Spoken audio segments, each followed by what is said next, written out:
एकीकडे देशात संविधानाचे 75 वर्ष पूर्ती हा महोत्सव साजरा केला जात असतानाच महाराष्ट्रातल्या परभणीमध्ये एक अशी घटना घडली, तिचे पडसाद फक्त महाराष्ट्रातच नाही तर दिल्लीमध्ये भारतभर पडसायला लागले।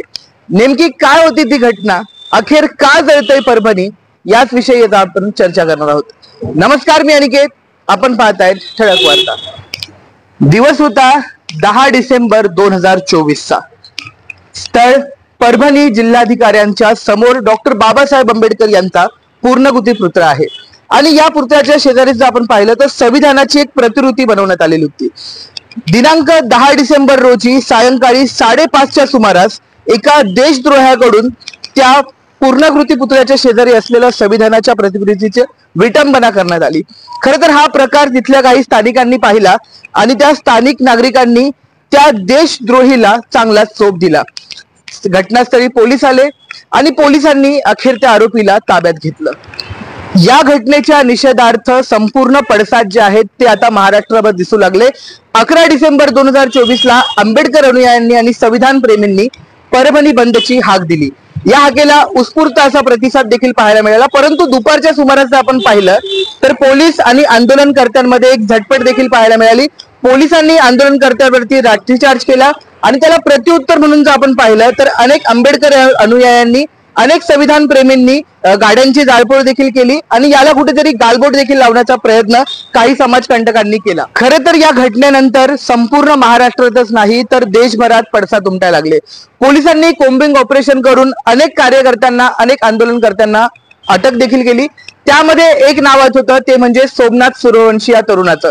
हा तरुण कायद्याचा विद्यार्थी असून तो 3ऱ्या वर्गाला शिकत होता। एकंदरीतच आपण पाहिलं तर या विद्यार्थ्याला देखील अटक केलं आणि त्या मारहाणीमध्ये त्या विद्यार्थ्याचा मृत्यू झाला। या मृत्यूचे पडसाद संपूर्ण महाराष्ट्रात पडले आणि जर आपण पाहिलं तर अनेक संघटनांनी एकत्रित येऊन महाराष्ट्र बंद, भारत बंदचे देखील आता आवाहन केलेलं आहे। खरं तर याला हिंसक वळण जे आहे ते कुठेतरी धारण होतं। एकंदरीत पाहिलं की संविधानाच्या बचावासाठी रस्त्यात उतरलेल्या तरुणांची पोलीस हत्या करतायत आणि ज्यांनी संविधानाला काळीमा फासला, ज्यांनी या देशाला काळीमा फासला, अशा लोकांना पोलीस जे आहेत ते माथे फिरू म्हणून कुठेतरी बचाव करण्याचा प्रयत्न तर करत नाहीत ना, असा प्रश्न जो आहे तो आता जनता, आंबेडकरी जनता जी आहे ते गृह खात्याला विचारताना पाहायला मिळत आहेत। खरं तर असं ही पहिली घटना नाहीये। अनेक वेळा जे आपण पाहिलं तर कुठेतरी संविधानाची विटंबना केली जाते, संविधानाविरोधात कायदा केला जातो आणि कुठेतरी प्रत्येक वेळेस आंबेडकरी अनुयायीच आपल्याला रस्त्यावर पेटून उतरताना पाहायला मिळतात।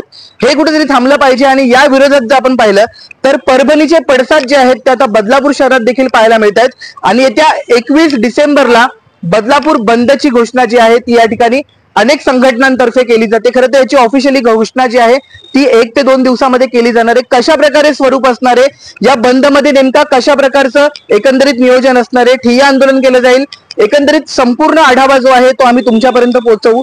परंतु सोमनाथ सूर्यवंशी नावाचा जो तरुण होता तो त्याची हत्या करण्यात आली। पोस्टमॉर्टम रिपोर्ट मध्ये स्पष्ट असं म्हटलंय की पोलीस कस्टडीमध्ये मारहाण करतानाच त्याची मृत्यू झालाय, असं जे आहे ते पोस्टमॉर्टमचा रिपोर्ट आलाय। सुरुवातीला पोलिसांची भूमिका अतिशय संशयास्पद होती। पोलिसांचं असं म्हणणं होतं की हार्ट अटॅक मुळे त्याचा मृत्यू झाला, परंतु अखेर पोस्टमॉर्टमची जी शवविच्छेदनाची जी रिपोर्ट आली त्या रिपोर्टमध्ये, त्या अहवालामध्ये असं स्पष्ट मेन्शन केलेलं आहे की सोमनाथ सूर्यवंशी याचा मृत्यू जो आहे तो पोलिसांच्या मारहाणीमुळे झालेला आहे। खरं तर हे चुकीचं आहे। अशा प्रकारे कायदा हातात घेणं हे पोलिसांना शोभतं का?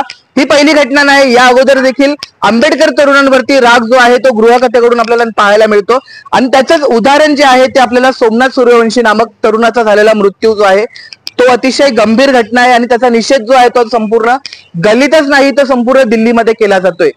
याच विषयी आम्ही तुम्हाला अपडेट देतच राहू। तुर्तास इतकंच, धन्यवाद।